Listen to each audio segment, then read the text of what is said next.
Does that give you the energy to direct, Jeff? Let's shoot. Okay,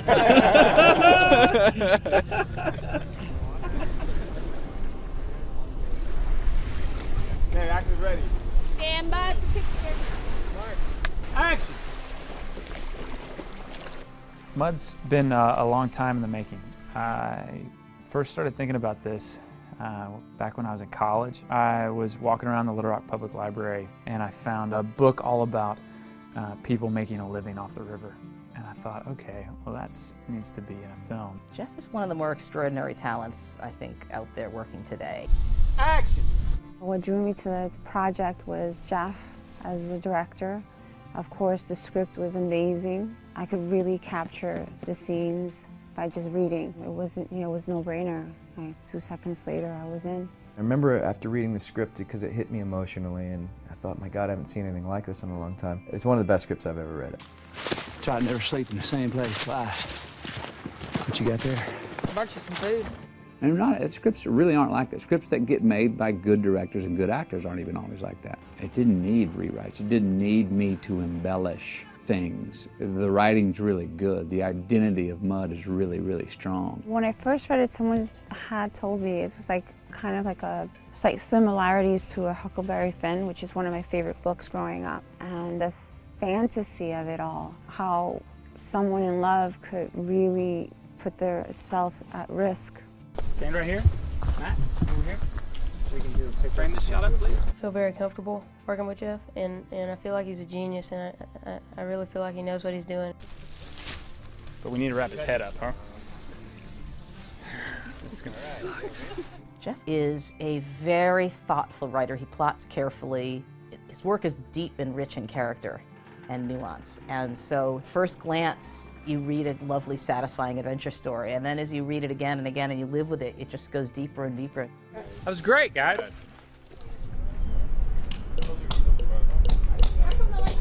You hear that? Yep. That's my horn. Ellis is the main point of view character. He's in every scene. I mean, it's a little cheesy to say, but Ellis just came from a series of just high school heartbreaks. I'm a big believer that love when you're a teenager is probably more fierce than it ever will be in the rest of your life. That doesn't mean it's deeper or more sincere. It just means it's more intense. You can love harder, you can hate harder, you can hit harder, you can get hurt harder, you can be happier. All the human emotions you have a little more ceiling and floor to them. That really, for me, is what I wanted Ellis to be like. I just kind of had faith in the idea that I would find somewhere in the woods of some town there are 2 boys that are going to play these parts. And luckily, that was true. First day of filming. Of course, we had gone through a very extensive casting process on the Tree of Life for the 3 boys, so I had them in mind, and they came to do some work to prepare for the release of Tree. And then I remember they walked in and I looked at Ty and I was like, he's a thinker, he's an observer, he's smart, he's a natural from this part of the world. Oh my God, he's perfect now. Good? Let's do one more for safety. 4 years of film school.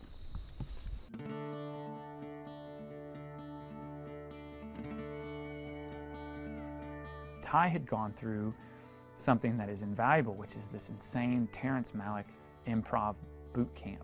Oh, it's gonna be good, man. So I met Jeff, and they sent me the script, and I read it, and I told him I was interested in. So I want him to be turning, and you to be throwing a punch almost at the same time. Does that make sense? He's the greatest kid.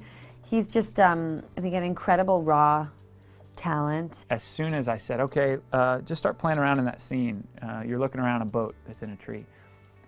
Without missing a beat, Ty just begins making up lines, and he starts walking around. He's like, look up there.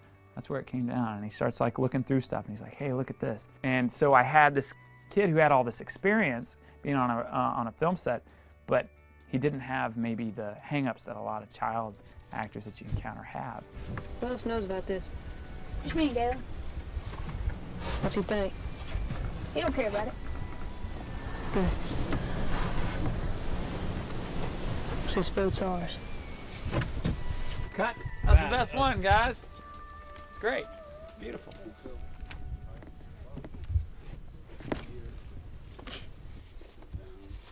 Ow!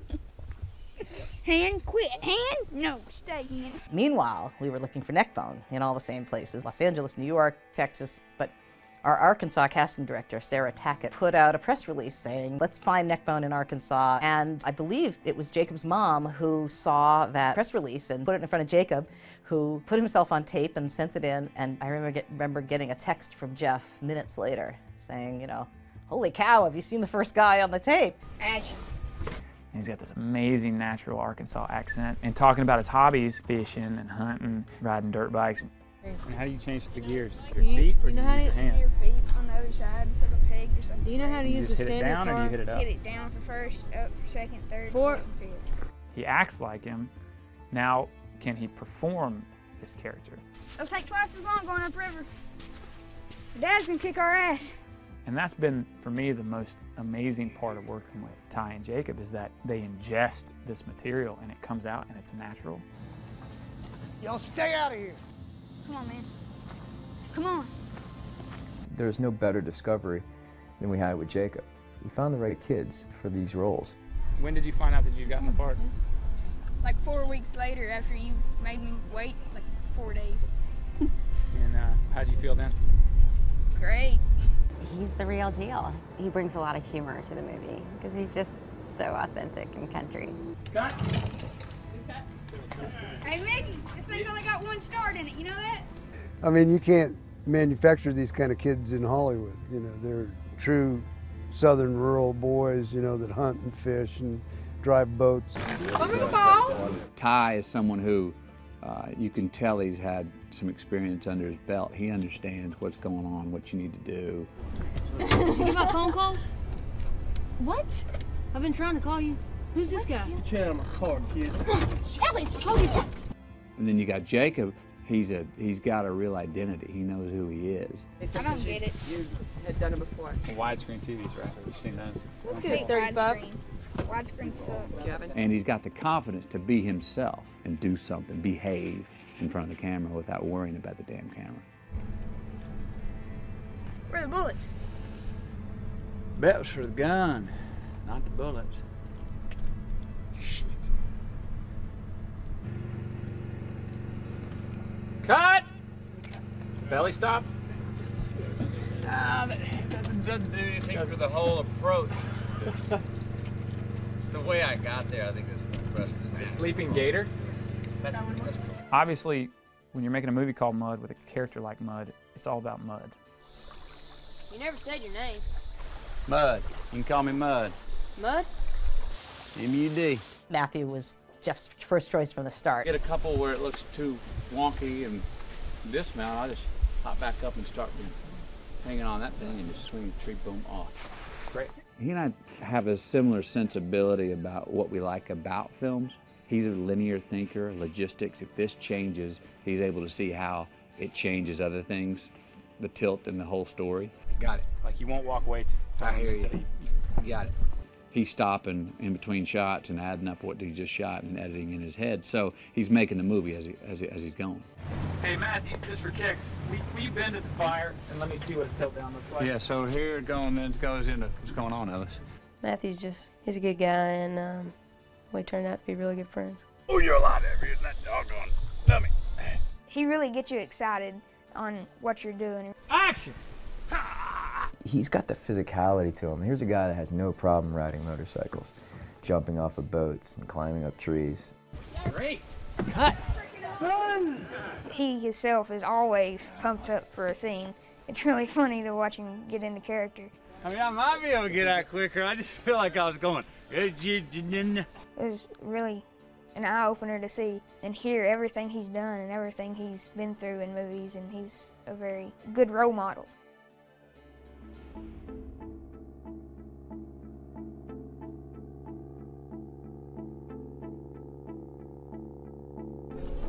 First scene with Sam Shepard using a hydroscope on the water, pellet gun. I think it's gonna be fun. I write parts for people. That doesn't mean I always get them to play the parts, but I start off with an idea. When I originally started writing this, Tom Blankenship's character, I'd actually written that with Sam Shepard in mind. You know, I'm a kid in college dreaming about these people I want to work with, and then you wake up 10 years later and it's happening. It's a really heady experience. One of the most exciting moments on this film for me was getting the call from his agent. She kind of said, this never happens. He said I would be honored to play Tom Blankenship and tell the writer don't change a word. Well, the script, you know, when I saw the script, I thought it was just amazing. One of the best scripts I've read in a long, long time, you know. Impeccable writing, you know, the scenes and the language and everything. And I love the character too. It's kind of crazy because he'll be Sam Shepard 1 minute and then, all right, roll camera, and then it's just a totally different person, and it's really cool. Cut. Well, whenever I sit down to write, I try and focus on two things. Obviously, there's plot.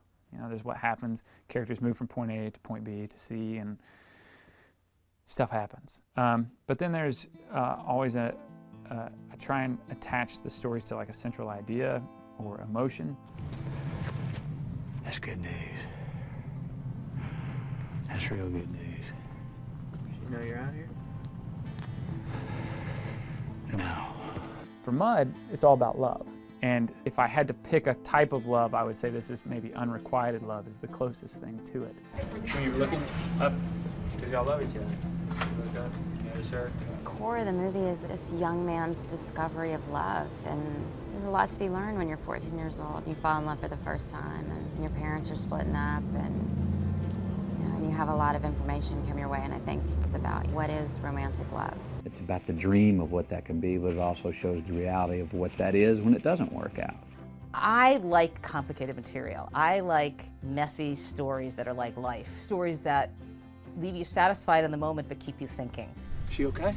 It's a relationship that's discussed between lots of different people, but not between the two people who are having the relationship. So you're kind of left to figure it out for yourself, because most relationships, I would say, are indecipherable. Action! 4 weeks in, halfway through the production, we were like, wow, we shot this movie, this is great. And then we just kept reminding ourselves of what was left. Like, we still have to do the boat in the tree, and then we have a whole shootout scene.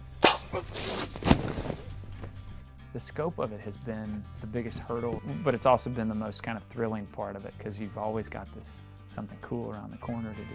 I'm looking forward to riding the dirt bike, getting in fights. You're a liar! Making two kids run around doing all the work because you're too scared to do it yourself? I'm looking forward to seeing him getting punched. It's gonna be pretty intense. I think it's gonna look good. Kyle!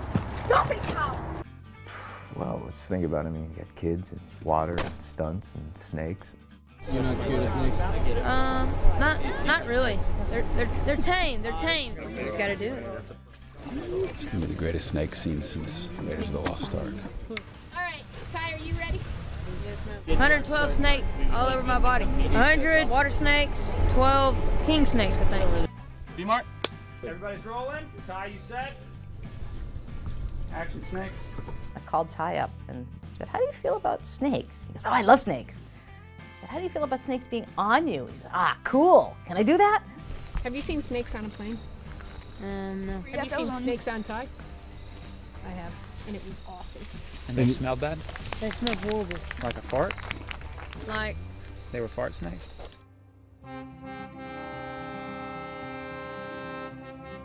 In order to be true to this story, you need to be true to its place, to its sense of place. So we've come to kind of the wilds of Arkansas to film this movie. Arkansas is amazing, you know, and we fought really hard to get this film in Arkansas. It would have been easier in a lot of ways to take this film to Louisiana or someplace with a huge tax incentive and established crew base and everything else, but I grew up in Little Rock. When I was writing this film, I wrote it for this exact place. It was really, really important for me to shoot this here. Arkansas is an amazingly varied place and, you know, has extraordinary cities and culture, but it also has some very out-of-the-way places that take a very, very long time to get to. You drive down a road, then you get to a gravel road. And then you take a gravel road for about 30 minutes, and then you get to a mud road, and then you get in like a gator, like a four-wheel gator, and then you ride about 15 minutes, and then we put you on a boat. But then you get there and it's like, there's a reason we came all this way. I haven't seen this on a movie before. I haven't seen this landscape, this river, this tree that looks like it was grown to hold a boat. It's thrilling. Spending all this time underwater, with a big tank on your head, it's very beautiful, actually. I mean, we certainly didn't make it easy on ourselves. Have we ever heard of changing film quite like this? I've never put my hands in the bag on a floating piece of wood in a river in rural Arkansas, I can tell you that. A major character of the movie is the setting, and it's hard to build the Mississippi River. So I think Jeff documents a world that continues to change. I think that people will walk away from this film feeling they entered a world they didn't know much about, and they left knowing a lot more. It's a fascinating world, and there's something magical about it. I can't imagine capturing these things any other place. Oh, you guys. There it is, Well done, man. Nice. What did you do differently? Yeah, baby. Whoa! That was good.